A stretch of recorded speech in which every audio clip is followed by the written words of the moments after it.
Good morning. It's Monday morning coming at you here from the clinic. And every Monday we start off with our week with Ask the Chiropractor.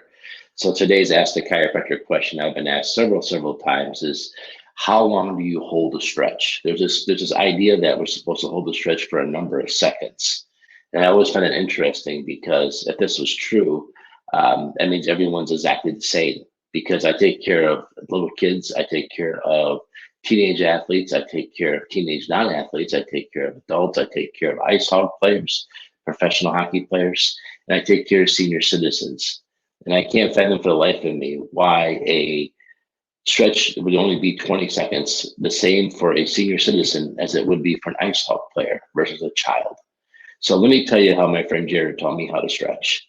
What you do is you take the stretch. So I'm just going to stretch my finger. I'm going to take the stretch. I'm going to pull it to the intensity is about a 7 out of 10.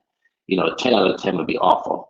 A 0 out of 10 would be just at rest right now. I don't feel anything.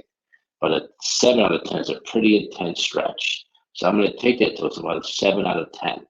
Now, as I sit here, my finger starts to ease off a little bit. It starts to decrease in intensity. As it does, I pull it from a 5 out of 10, I pull it back to a 7 out of 10 again. Now notice I didn't bounce, I didn't let go, I just pulled on it more.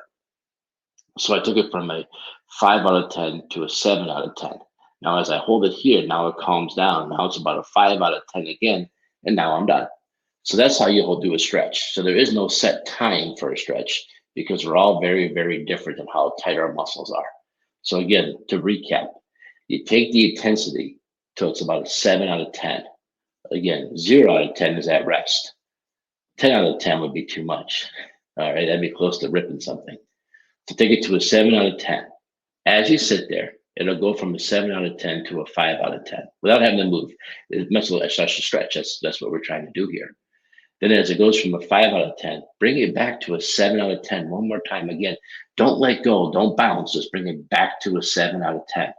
When it's a 7 out of 10, stay there. Now again, after a little bit of time, depending on how loose you are or agile you are, whatever, it'll go back to a 5 out of 10. When you hit 5 out of 10, you're done.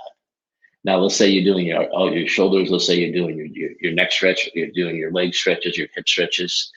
Try to do the bad side, the good side, then the bad side one more time. That would be the ideal way. And if you're not sure which one the bad side is, keep doing the stretch. You'll figure it out real quick. All right, that was our Ask the Chiropractor question this week. So if you have a question you'd like to ask me, just go ahead and shoot me an email, send us a message, a direct message, anything you want to. We'll find you, and maybe next time you'll be the Ask the Chiropractor will be your question. All right, have a great day, and we're here if you need anything else.